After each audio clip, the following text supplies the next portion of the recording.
जय हिंद दोस्तों, मैं दीपेंद्र स्वागत करता हूं आपका डीएमएन ऑनलाइन क्लासेज में। दोस्तों अपन पढ़ रहे थे संविधान और स्टेट जीके वाला पोर्शन।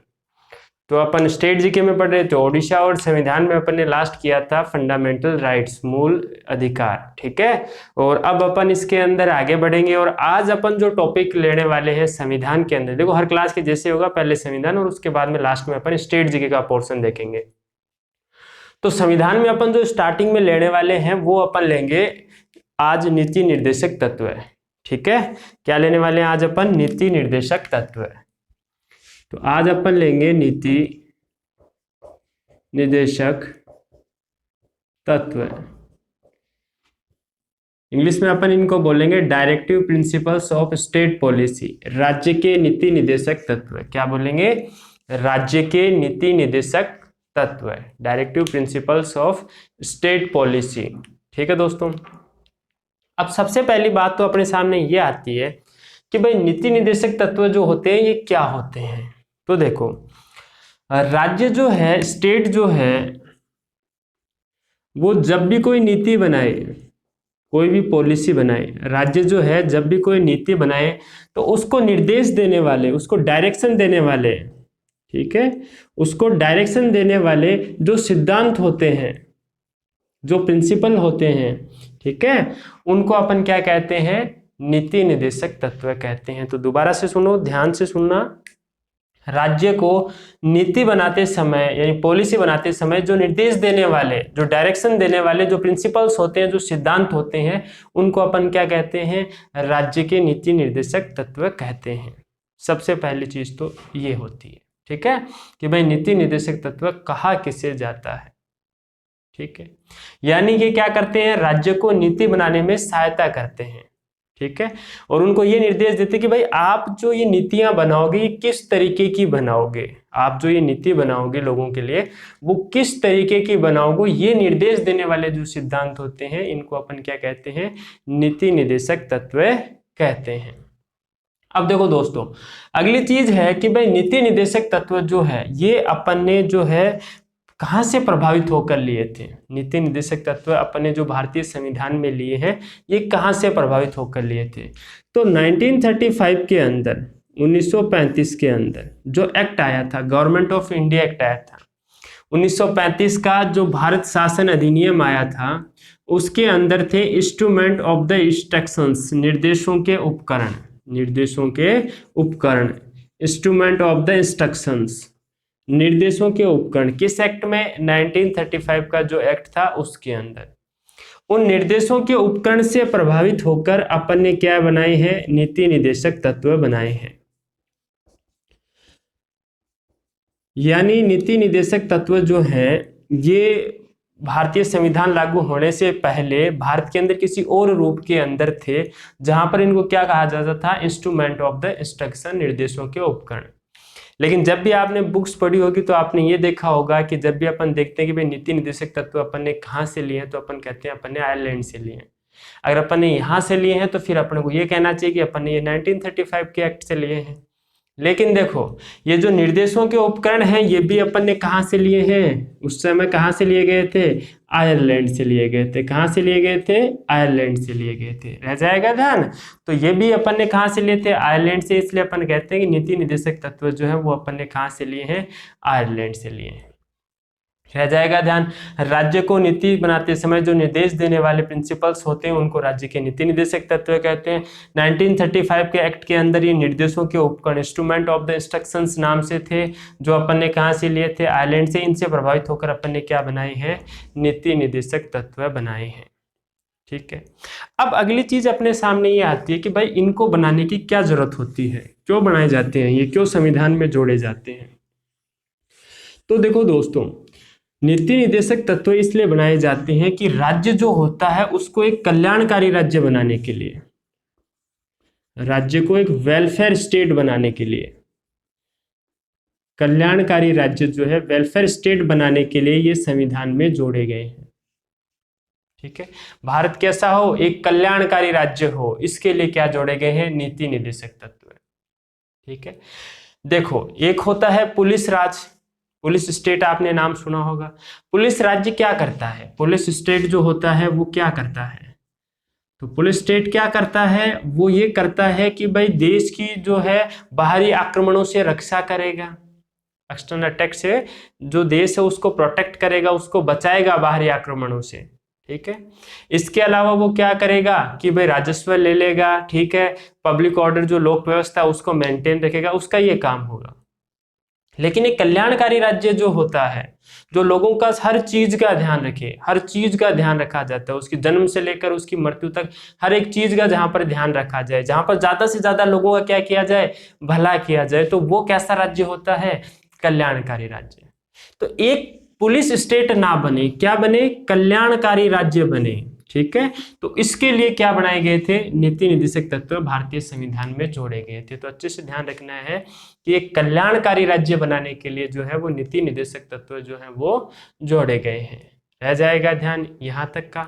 चलो अब अगली बात है कि भाई देखो, अपनी जो संविधान सभा थी, अपनी जो कॉन्स्टिट्यूएंट असेंबली थी, अपने भारत की जो संविधान सभा थी, उसके संवैधानिक सलाहकार, उसके कॉन्स्टिट्यूशनल एडवाइजर, उसके संवैधानिक सलाहकार कौन थे, उसके संवैधानिक सलाहकार थे बी.एन. राव।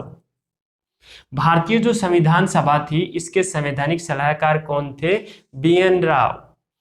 बी.एन. राव ने संविधान सभा में कहा कि अपन लोगों को जो अधिकार दे रहे हैं, जो अपन लोगों को अधिकार दे रहे हैं, राइट जो अपन लोगों को दे रहे हैं, इनको अपने को 2 भागों में बांट देना चाहिए। कितने भागों में बांट देना चाहिए, 2 भागों में।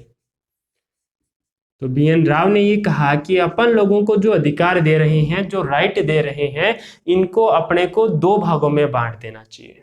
2 भाग कौन से, एक तो अपन बना देते हैं न्यायोचित और एक होते हैं गैर न्यायोचित। 2 भागों में अपन इनको बांट देते हैं, एक तो जुडिशियबल न्यायोचित और एक नॉन जुडिशियबल यानी गैर न्यायोचित। 2 भागों में अपन इनको बांट देते हैं। अब ये 2 भाग कौन से हो गए, न्यायोचित और गैर न्यायोचित। न्यायोचित वो हो गए कि इसके अंदर जो अधिकार होंगे, न्यायोचित के अंदर जो अधिकार होंगे, इनका हनन होने पर, इनका वॉयलेशन होने पर व्यक्ति जो है वो कोर्ट में जा सकता है, यानी कोर्ट इनको लागू करा सकता है। ठीक है, यानी अगर ये वाले व्यक्ति को ना मिले, ठीक है, ये वाले व्यक्ति को ना मिले तो व्यक्ति कहां पर जा सकता है, कोर्ट के अंदर जा सकता है और वहां से इनको लागू करवा सकता है, यानी कोर्ट इनको लागू करा सकता है।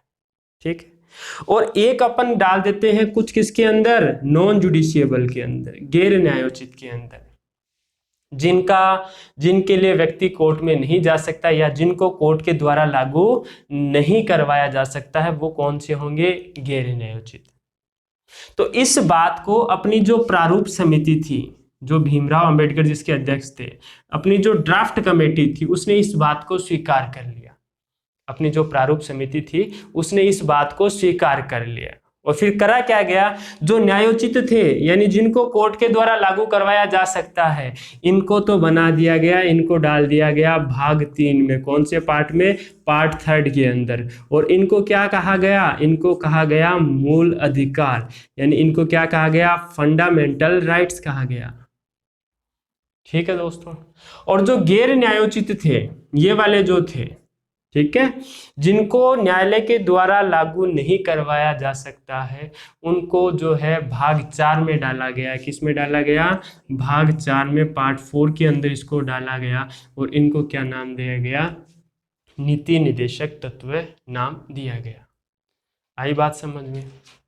अब देखो अच्छे से ध्यान रखना है कि भाई संविधान सभा में इनके लिए जो है वो सिफारिश किसने करी थी निर्देशक तत्वों के लिए, तो किसने करी थी, संवैधानिक सलाहकार जो थे संविधान सभा के बी.एन. राव, उन्होंने इसकी सिफारिश करी थी। उन्होंने कहा था कि भाई जो लोगों को अपन अधिकार दे रहे हैं इनको 2 भागों में बांट दें। ठीक है, तो उन्होंने सारे भाग इस न्यायोचित में क्यों नहीं रखे, मतलब सारी जो अधिकार है उनको इसमें क्यों नहीं डाला, तो इसको इसलिए नहीं डाला क्योंकि उस समय अपने पास संसाधन ज्यादा नहीं थे, सारी चीजें एक साथ लागू करना पॉसिबल नहीं था। सरकार को ऐसा लगा, संविधान सभा में जो लोग थे उनको ये लगा कि अगर सारी चीजें अपन इसके अंदर डाल दी तो आज ही अपने पे दबाव बहुत ज्यादा हो जाएगा और अपने पास इतने संसाधन नहीं है, जो आगे आने वाली सरकारें उन पे बोझ बहुत ज्यादा बढ़ जाएगा। तो इसके लिए अपने को ऐसा नहीं करना चाहिए। इनको अपन किसके भरोसे छोड़ देते हैं? आने वाली सरकार के भरोसे छोड़ देते हैं। यानी नीति निर्देशक तत्व जो है वो किसके भरोसे छोड़े गए हैं? सरकार के भरोसे छोड़े गए हैं। कि भाई जैसे जैसे सरकार के पास संसाधन होते जाएंगे, जैसे जैसे आने वाली सरकारें हैं उनके पास संसाधन रिसोर्सेज होते जाएंगे, वैसे वैसे सरकारें इनको लागू करती जाएगी। यानी अच्छे से ध्यान रखना है कि भाई ये राज्य के लिए नीति निर्देशक तत्व जो होते हैं ये राज्य के लिए क्या होते हैं? एडवाइजरी होते हैं। राज्य के लिए क्या होते हैं? सलाहकारी होते हैं। यानी ये उसको सलाह देते हैं। राज्य के लिए बाध्यकारी जो है, बाउंडिंग ये नहीं होते हैं, बाध्यकारी नहीं होते हैं। यानी ये राज्य को सलाह देते हैं कि आपको भाई कैसे कैसे जो है नीति बनानी है, ठीक है, लेकिन उसको बांधते नहीं है कि भाई आपको ऐसी ही नीति बनानी पड़ेगी, ये बाध्यता नहीं है। अच्छे से ध्यान रह जाएगा। तो नीति निर्देशक तत्व ध्यान रखना है राज्य के लिए कैसे होते हैं? सलाहकारी। ये बाध्यकारी जो एडवाइजरी होते हैं, बाउंडिंग जो है वो नहीं होते हैं। तो मेरे हिसाब से आपको यहां तक का बहुत अच्छे से समझ आया होगा। अब अपन इससे आगे बढ़ते हैं।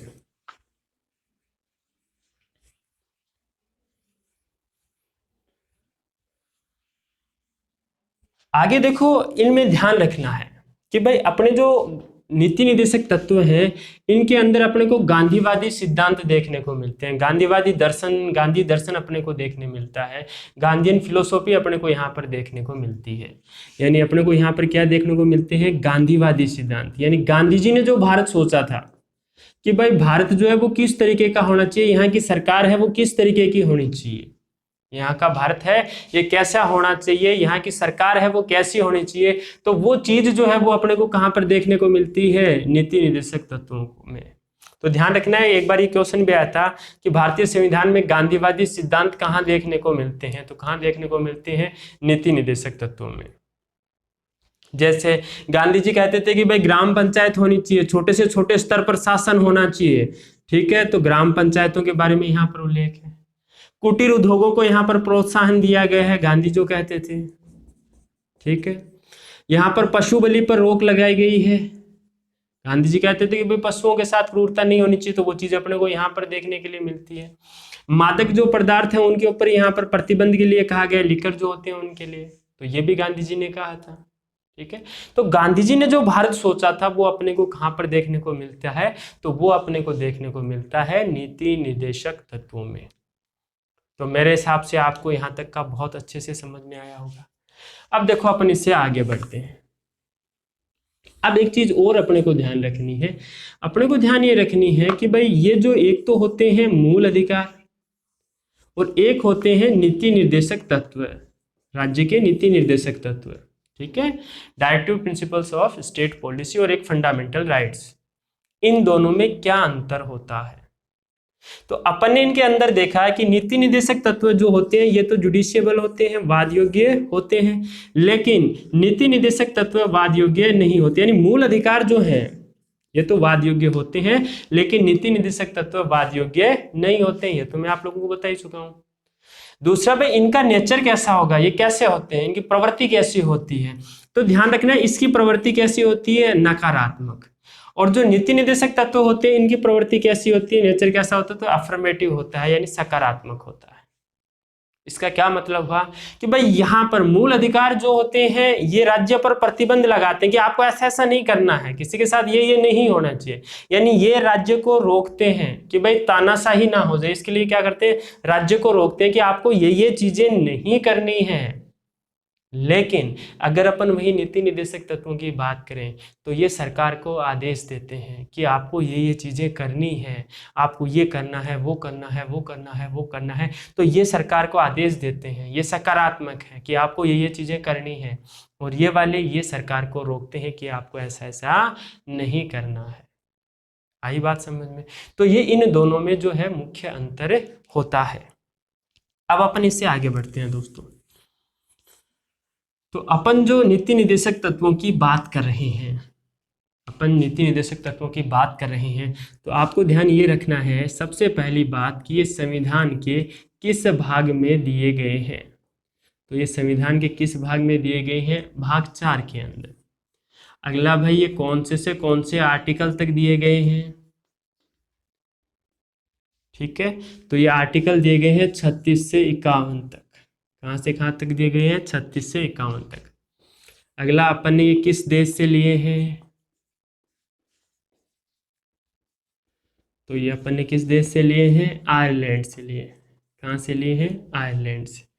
अगला, क्या ये वाद योग्य होते हैं, जस्टिसेबल होते हैं, तो आप कहोगे कि ये वाद योग्य नहीं होते हैं, जस्टिसेबल नहीं होते हैं। अगला है भाई, इनका उद्देश्य क्या है, क्यों जोड़े गए ये, तो किसके लिए, लोक कल्याणकारी राज्य के लिए।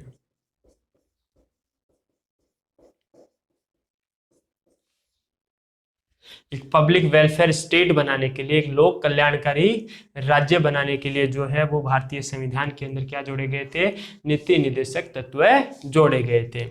तो देखो दोस्तों, अच्छे से ध्यान रखना है, नीति निर्देशक तत्व भारतीय संविधान के कौन से भाग में दिए गए हैं, भाग 4 में दिए गए हैं। नीति निर्देशक तत्वों का उल्लेख भारतीय संविधान में कहां से कहां तक है, तो अनुच्छेद 36 से 51 तक है।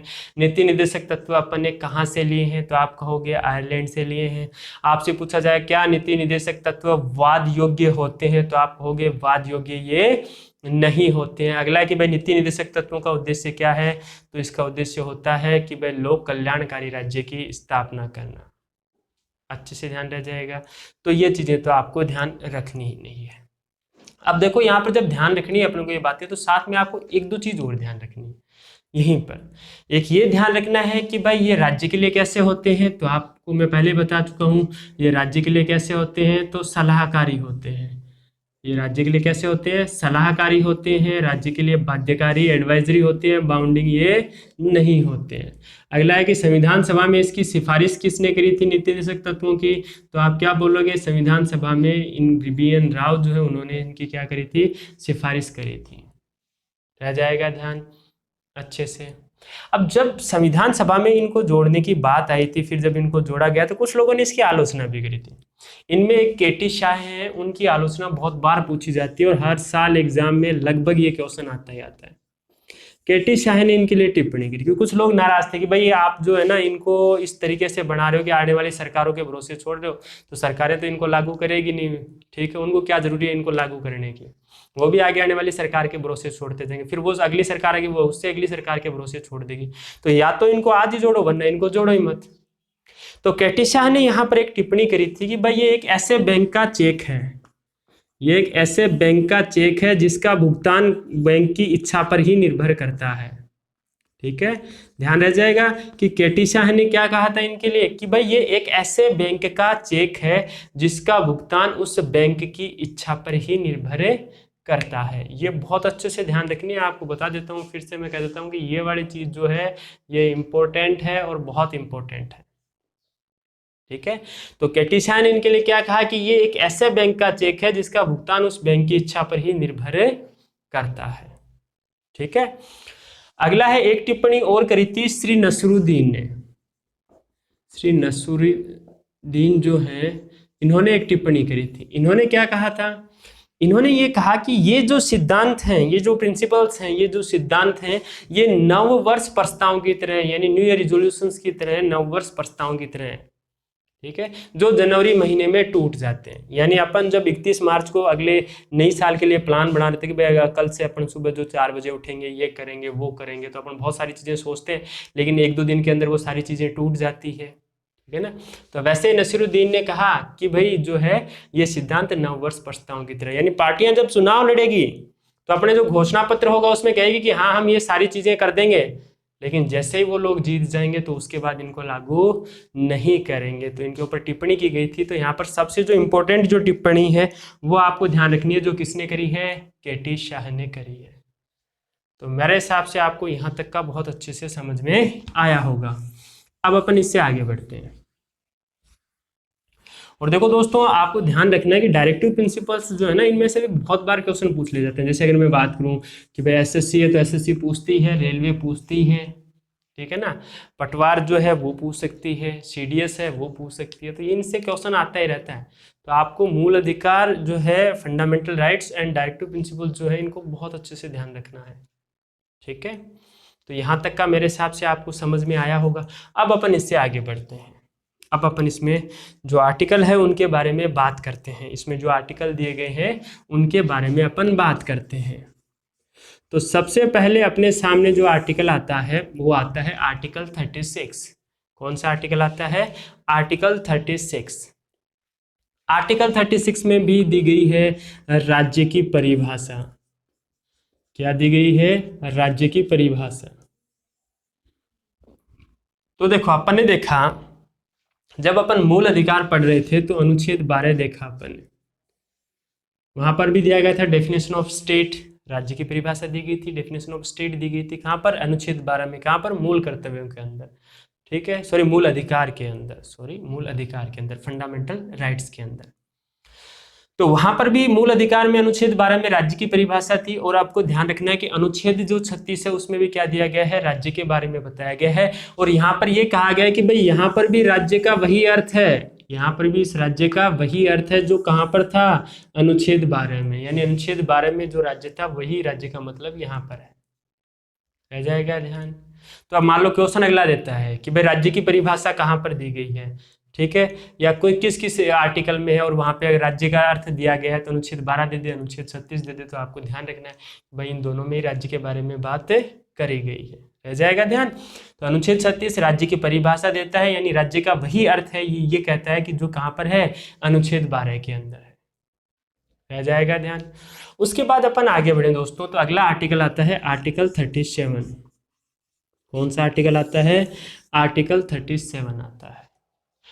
आर्टिकल 37 दोस्तों क्या कहता है? आर्टिकल 37 कहता है कि जो नीति निर्देशक तत्व है ये वाद योग्य नहीं है, यानी जुडिशियबल नहीं है। रह जाएगा ध्यान।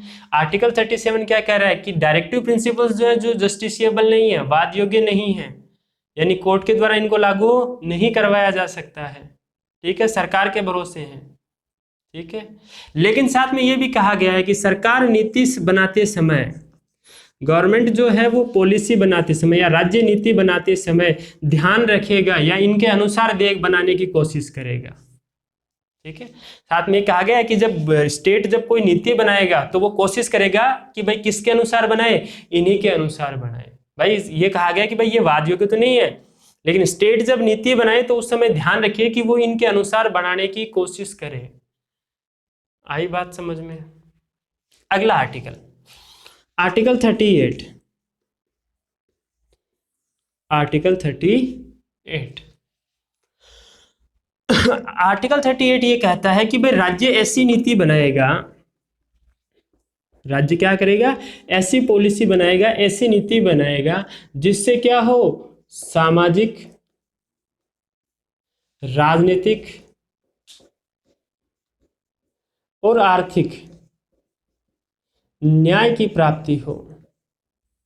ये बहुत अच्छी चीज है, यहाँ पे देखना। आर्टिकल 38 ये कहता है कि स्टेट ऐसी पॉलिसी बनाने की कोशिश करेगा जिससे सोशल, पॉलिटिकल और इकोनॉमिक जस्टिस हो। ठीक है, जिसको प्राप्त किया जा सके।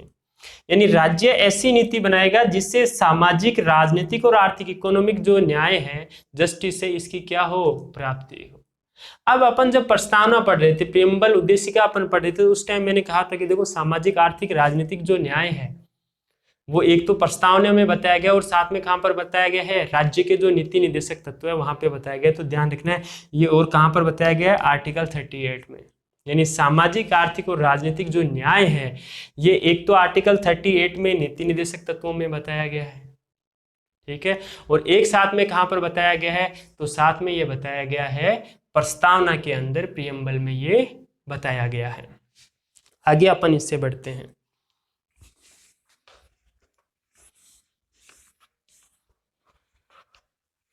अगला अपन इसमें आर्टिकल देखेंगे तो आएगा आर्टिकल 39। आर्टिकल 39 कहता है समान कार्य के लिए समान वेतन। ठीक है, क्या कहता है? समान कार्य के लिए समान वेतन। भाई अगर काम समान है तो वेतन भी क्या दिया जाना चाहिए, समान दिया जाना चाहिए। ठीक है, चाहे महिला हो चाहे वो पुरुष हो। तो ऐसा कर भी दिया गया है कि भाई अपन गवर्नमेंट जॉब्स के अंदर देखते हैं कि भाई काम समान है तो वहां पर वेतन भी क्या मिलता है, समान मिलता है। यानी समान काम के लिए क्या दिया जाएगा, समान वेतन दिया जाएगा। आ जाएगा ध्यान। अगला है आर्टिकल 39A। यहाँ पे एक आर्टिकल और है, आर्टिकल 39A, जो 42nd कॉन्स्टिट्यूशनल अमेंडमेंट जो था, 42वां संविधान संशोधन जो था 1976, 42वां जो अमेंडमेंट था कौन सा, 1946, इसके द्वारा ये जोड़ा गया था। और ये क्या था, गरीब जो है, पुअर्स जो है, या जो कमजोर वर्ग है, वीकर सेक्शन जो है, ठीक है, उनके लिए निःशुल्क कानूनी सहायता, फ्री लीगल एड, निःशुल्क कानूनी सहायता, फ्री लीगल एड। यानी जो गरीब लोग हैं उनके लिए व्यवस्था की जाएगी किसकी, निःशुल्क कानूनी सहायता की। ठीक है, तो इसके लिए अगर आपको पता हो तो राष्ट्रीय विधिक सेवा प्राधिकरण जो है वो बनाया जा चुका है। ठीक है, national legal service authority, national legal service authority, राष्ट्रीय विधिक सेवा प्राधिकरण जो है वो निःशुल्क कानूनी सहायता के लिए बनाया जा चुका है। तो इसको आपको ध्यान रखना है, रह जाएगा ध्यान दोस्तों। तो आर्टिकल 39 जो है वो तो कहता है कि समान काम के लिए क्या दिया जाएगा, समान वेतन। और आर्टिकल 39 ये क्या कहता है कि जो गरीब हैं उनको क्या दी जाएगी, निःशुल्क कानूनी सहायता दी जाएगी। और आर्टिकल 39 ये जो है वो दोस्तों आपको ध्यान रखना है कि 42वें संविधान संशोधन 1976 के द्वारा इसको जोड़ा गया था। रह जाएगा ध्यान। अगला अब अपन इससे आगे बढ़ते हैं।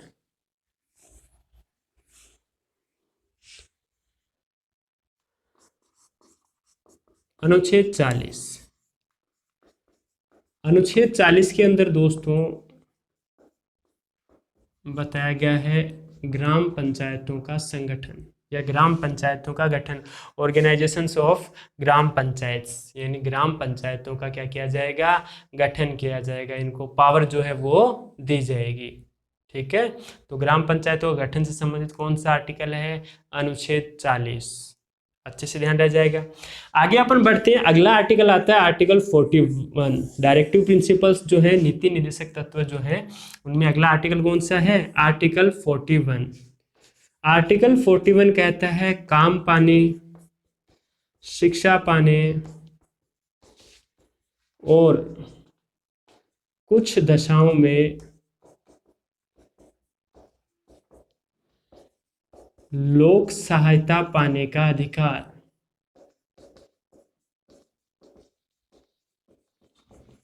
यानी यहां पर ध्यान रखना है, यहां पर है राइट टू वर्क, ठीक है, to education and certain condition, certain right to public and public assistance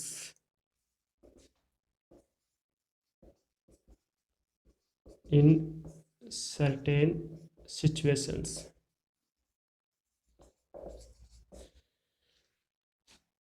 देखो यहाँ पे ध्यान रखना है, आर्टिकल 41 कहता है कि भाई काम पाने का, शिक्षा पाने का और कुछ दशाओं में लोक सहायता यानी पब्लिक असिस्टेंस पाने का अगले को क्या होगा, अधिकार।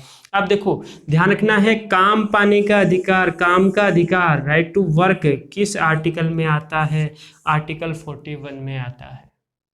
एक एग्जाम में पूछ लिया था, तो इसको थोड़ा सा आप ध्यान रखोगे कि काम पाने का अधिकार जो है वो किस आर्टिकल में आता है, आर्टिकल 41 में।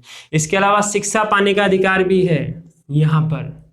ठीक है, इसके अलावा कुछ दशाओं में, कुछ दशाएं यानी सर्टेन सिचुएशन अगर हो जाती है, जैसे मान लो बेकारी है या बुढ़ापा है या कोई ऑर्गन काम नहीं कर रहा है, तो उन ऐसी दशाओं के अंदर अगले को क्या है, लोक सहायता पाने का भी क्या है, अधिकार होगा। रह जाएगा ध्यान अच्छे से। तो काम पाने का अधिकार आर्टिकल 41 में है और अनुच्छेद 40 में क्या है, ग्राम पंचायतों का संगठन। आगे अपन बढ़ते हैं दोस्तों, आगे अपन बढ़ते हैं तो अगला आर्टिकल आता है आर्टिकल 42, प्रसूति सहायता का उपबंध।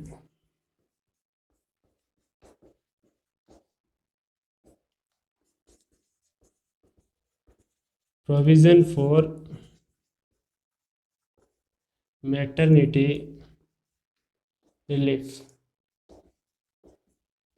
प्रसूति सहायता, यानी जो प्रसूति महिलाएं हैं उनको क्या दिया जाएगा, उनके लिए जो होने वाली सहायता है, जैसे अब सरकार ने एम्बुलेंस लगा रखी है, तो गर्भवती महिलाएं उनको जो है बहुत सारी मेडिसिन पहले से देती है, कुछ पैसे प्रोवाइड करा रही है, तो उन सब चीज़ों के बारे में कहा गया है कि भाई प्रसूति जो सहायता है उसके लिए सरकार प्रावधान करेगी। ठीक है, अगला है article 43, shall state promote cottage industries. राज्य जो है वो कुटीर उद्योगों को क्या देगा, प्रोत्साहन, उनको प्रमोट करेगा। ठीक है, जिनमें मशीनें का अपन यूज़ नहीं करते, वो छोटे वाले जो उद्योग होते हैं, जैसे खादी को काटना, ये जो सारी चीज़ें होती हैं वो कैसे उद्योग होते हैं, कुटीर उद्योग होते हैं। जैसे हस्तशिल्प के जो मेले सरकार लगवाती है, ठीक है ना, तो ये कैसे उद्योग होते हैं, कुटीर उद्योग। जो हाथ से कोई जैसे अपन पोट वोट बनाते हैं, तो ये कुटीर उद्योग हो गए। तो सरकार क्या करेगी, राज्य क्या करेगा, कुटीर उद्योगों को क्या देगा, प्रोत्साहन देगा। अच्छे से ध्यान रखना आपको, आर्टिकल 42 में प्रसूति सहायता का उपबंध किया गया है, और आर्टिकल 43 के अंदर क्या किया गया है, कुटीर उद्योगों का प्रोत्साहन जो है वो किया गया है। आगे अपन बढ़ते हैं, उसके बाद आता है आर्टिकल 44। कौन सा आता है, आर्टिकल 44। आर्टिकल 44 में है समान सिविल संहिता का उल्लेख। किसका उल्लेख है, समान सिविल संहिता का उल्लेख। ये अच्छे से ध्यान रखना है, uniform civil code for all citizens,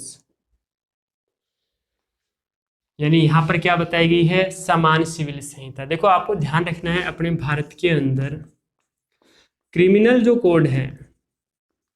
जो कोड है वो तो सबके लिए समान है। अगर कोई अपराध किया जाता है तो उसके ऊपर जो कोड लगेगा वो तो सबके लिए क्या है, समान है। लेकिन सिविल कोड जो है वो सबके लिए क्या है, अलग अलग। जैसे अपन देखते हैं कि भाई विवाह है, तलाक, इन सब के नियम अलग अलग हैं। जैसे मुसलमानों में ट्रिपल तलाक चलता है, मुस्लिम जो लोग होते हैं उनके अंदर, ठीक है। अगर अपन जैसे तलाक ले तो अपन डायरेक्ट कोर्ट में जा सकते हैं। कुछ समुदाय ऐसे होते हैं जिनको कोर्ट में जाने से पहले 1 साल का टाइम जो होना है वो अलग होके होना पड़ता है। तो ऐसे ये सारे जो हैं वो अलग अलग हैं, ठीक है। यानी सिविल कोड क्या है, अलग अलग है। तो आर्टिकल 44 ये कहता है कि भाई जो सिविल संहिता बने, ये जो सिविल कोड भी बने, जैसे विवाह है, तलाक, उत्तराधिकार, ये सारी जो चीजें आती है, तो जो सिविल कोड है वो भी सभी नागरिकों के लिए क्या बनाया जाए, समान बनाया जाए। ठीक है दोस्तों, और ये मामला वापस से उठा, शायरा बानो जो केस है, वो शायरा बानो केस ट्रिपल तलाक से संबंधित है। ठीक है, इससे पहले शाह बानो केस जो है वो भी किस रिलेटेड है, ट्रिपल तलाक से। पहले चला था शाह बानो मामला, और उसके बाद शायरा बानो। तो शायरा बानो जो केस है उसके अंदर ट्रिपल तलाक जो है उसको क्या कर दिया गया, अवैध घोषित कर दिया गया। हालांकि जो कुछ लोग थे उस समुदाय में, वो लोग कह रहे थे कि भाई ये हमारी धार्मिक स्वतंत्रता है, हमारा धर्म हमें ये अधिकार दे के रखता है कि हम ये तलाक दे सकते हैं। लेकिन कोर्ट ने कहा कि भाई ये जो है इस्लाम की जो मूल भावना है उसके खिलाफ है। ठीक है ना, मुसलमानों में भी तलाक होते हैं 2-3 तरीके से, तलाक हसन, तलाक एहसन, ठीक है ना, तलाक बिद्दत। तो बोले ये तलाक बिद्दत है, तलाक का बिगड़ा हुआ रूप है, तो इसको माना नहीं जा सकता है। तो इस मामले में वापस ये उठा था कि समान सिविल संहिता होनी चाहिए। गोवा के अंदर समान सिविल संहिता है, तो रह जाएगा यहाँ तक का अच्छे से ध्यान। ठीक है, तो ये था आर्टिकल 44। अब अपन इससे आगे बढ़ते हैं। अगला आता है आर्टिकल 45। कौन सा आर्टिकल आता है दोस्तों, आर्टिकल 45। 14 वर्ष से कम उम्र के जो बच्चे हैं, यानी 14 वर्ष तक की उम्र के जो बच्चे हैं, उनको निःशुल्क और अनिवार्य शिक्षा, फ्री और कंपल्सरी एजुकेशन। अच्छे से ध्यान रह जाएगा कि 14 वर्ष से कम उम्र के जो बच्चे हैं, ठीक है, उनको निःशुल्क और अनिवार्य शिक्षा दी जाएगी। ठीक है, ये आपको अच्छे से ध्यान रखना है कि आर्टिकल 45 में भी ये कहा गया है कि 14 वर्ष से कम उम्र के जो बच्चे हैं उनको क्या दी जाएगी, फ्री और कंपलसरी एजुकेशन दी जाएगी, जो अपन आर्टिकल 21A में भी देख चुके हैं। जो 86वां संविधान संशोधन 86th कॉन्स्टिट्यूशनल अमेंडमेंट 2002 के द्वारा वहाँ पर उसको जोड़ा गया था। तो यहाँ तक का आपको अच्छे से ध्यान रह जाएगा कि आर्टिकल 45 14 वर्ष तक के जो बच्चे हैं उनको फ्री और कंपलसरी एजुकेशन जो है उनको दी जाएगी। रह जाएगा ध्यान। तो आज की क्लास में अपन जो ये अपने नीति निर्देशक तत्व तो इसमें आर्टिकल 45 तक ही देखेंगे। तो आप इनको अच्छे से लिखना और इनके बढ़िया तरीके से, बहुत ही अच्छे तरीके से, शानदार तरीके से आप लोगों को नोट्स भी बनाने हैं, ठीक है। और जो चीज़ें आपको लगती रहे साथ साथ में कि भाई इंपॉर्टेंट है, तो देखो वैसे तो मैं पॉइंट टू पॉइंट ही आप लोगों के सामने बात कर रहा हूँ, बाकी अपन ज़्यादा किसी चीज़ पे डिस्कशन नहीं कर रहे हैं। जैसे अभी अपन साहबानों के, शायरा बानों के, इसके ऊपर भी बात कर सकते हैं, लेकिन अपन सिर्फ पॉइंट टू पॉइंट चल रहे हैं। तो आपको इन चीज़ों के बहुत अच्छे से नोट्स बनाना, और पॉइंट टू पॉइंट बात हो रही है तो लगभग चीज़ें ऐसी है जो आपको लिखनी है, ठीक है ना। लगभग चीज़ें ऐसी है जो आपको क्या करनी है, लिखनी है, ठीक है। तो इनके नोट्स आपको साथ साथ में बनाते हुए चलना है। अब अपन आ जाते हैं अपने स्टेट जीके वाले पोर्शन के अंदर। स्टेट जीके में अपन पढ़ रहे थे ओडिशा, ठीक है। ओडिशा स्टेट जो है वो अपन पढ़ रहे थे।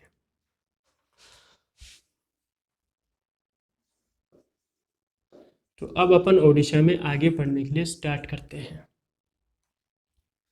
ओडिशा में आपको ध्यान रखना है कि यहां पर है राष्ट्रीय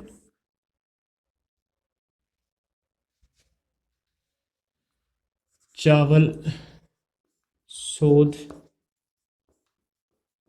संस्थान, ठीक है। National rice research institute. National rice research institute आपको ध्यान रखना है कहाँ पर है, राष्ट्रीय चावल शोध संस्थान, तो ये उड़ीसा के अंदर है। और उड़ीसा में भी कहाँ पर है, तो कटक में। उड़ीसा में भी कहाँ पर है, कटक के अंदर। तो अच्छे से ध्यान रह जाएगा, राष्ट्रीय चावल शोध संस्थान कहाँ पर है, तो कहाँ पर है, उड़ीसा के अंदर है, ठीक है दोस्तों। और उड़ीसा में भी कहाँ पर है, कटक। ये थोड़ा कटक थोड़ा ध्यान रखना, कई बार डायरेक्ट कटक नाम दे देता है वो, ठीक है। इसके अलावा यहाँ पर है उड़ीसा में राउरकेला इस्पात संयंत्र, यानी राउरकेला स्टील प्लांट, ठीक है ना। राउरकेला स्टील प्लांट जो है वो कहाँ पर है, तो कहाँ पर है, ओडिशा के अंदर है, ठीक है। और ये जो सेकंड जो 5 ईयर अपना प्लान था, द्वितीय पंचवर्षीय जो योजना थी, उसके अंदर राउरकेला इस्पात संयंत्र की स्टील प्लांट की स्थापना की गई थी। उस समय 3 जो है वो इस्पात संयंत्र लगाए गए थे द्वितीय पंचवर्षीय योजना के अंदर, ठीक है।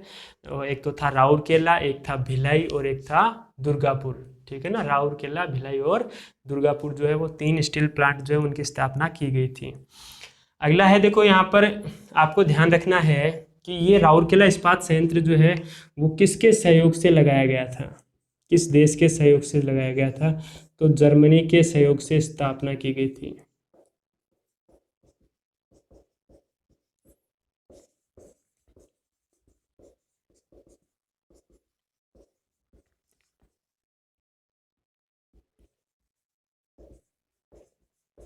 तो ध्यान रखना है, setup with the collaboration of Germany, यानी इसकी जो है जर्मनी के सहयोग से अपन ने इसकी स्थापना की थी। तो ध्यान रखना है, राष्ट्रीय चावल शोध संस्थान जो है वो कहाँ पर है, कटक उड़ीसा में। राउरकेला इस्पात संयंत्र ओडिशा के अंदर है, ठीक है। अच्छे से ध्यान रह जाएगा। और ये ध्यान रखना है कि भाई इसकी जो स्थापना है राउरकेला इस्पात संयंत्र की, वो किसके सहयोग से की गई थी, तो जर्मनी के सहयोग से की गई थी। अच्छे से ध्यान रह जाएगा। अब अपन इसमें आगे बढ़ते हैं। अगला अपने को ध्यान रखना है कि पारादीप बंदरगाह जो है, ठीक है, पारादीप जो बंदरगाह है वो कहाँ पर है, तो पारादीप बंदरगाह है जो आपको ध्यान रखना है कहाँ पर है, ओडिशा के अंदर है। पारादीप बंदरगाह जो है वो कहाँ पर है, ओडिशा के अंदर है। अच्छे से ध्यान रह जाएगा आप लोगों को। इसके अलावा आपको ध्यान क्या रखना है, कटक, ठीक है। इसके अलावा संभलपुर,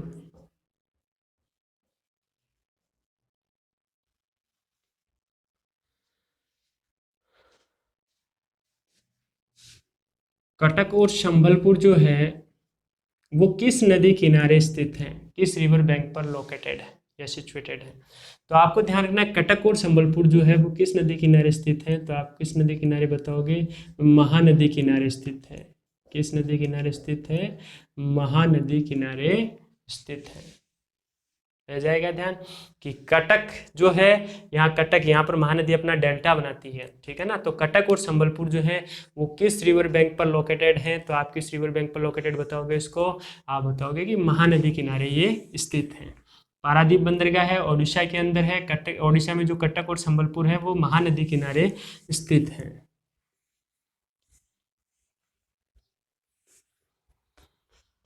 अगला आपको ध्यान रखना है,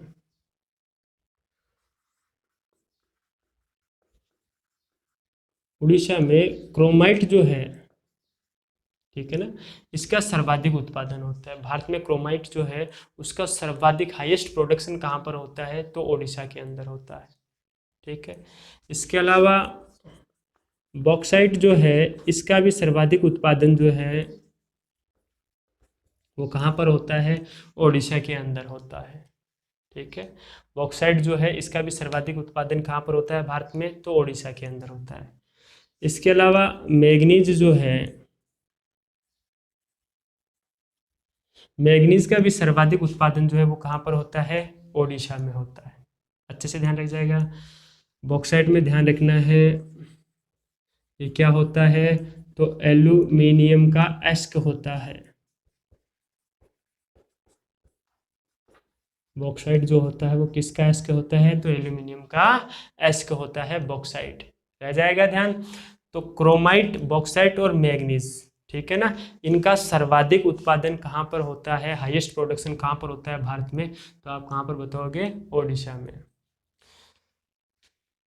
इसके अलावा डोलोमाइट,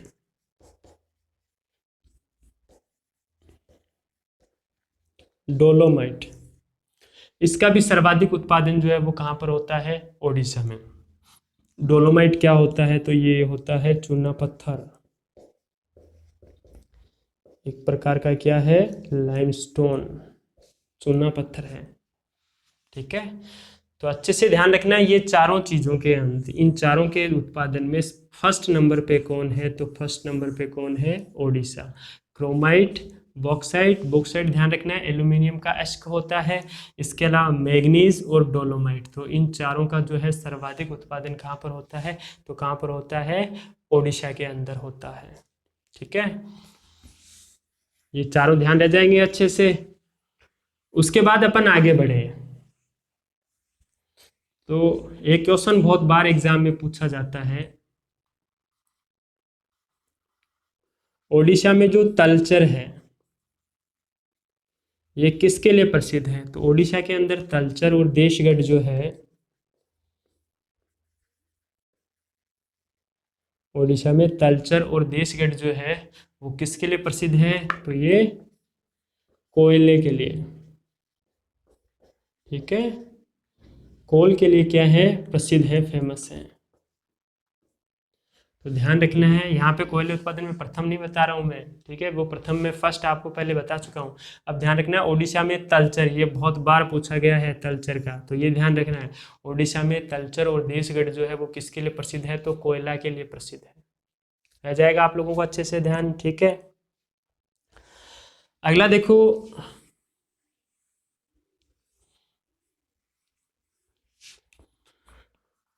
ओडिशा में लोहा इस्क का भी जो है खूब उत्पादन होता है, ठीक है। ओडिशा में जो मयूरभंज है,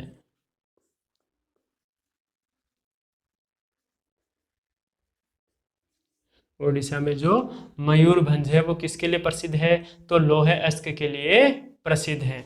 और यहाँ पर है बादाम पहाड़, क्या है यहाँ पर, बादाम पहाड़,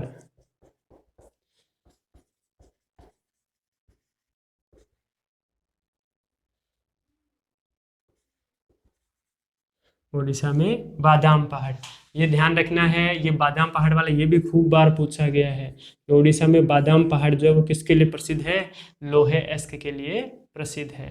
इसके अलावा यहाँ पर है क्योंझर।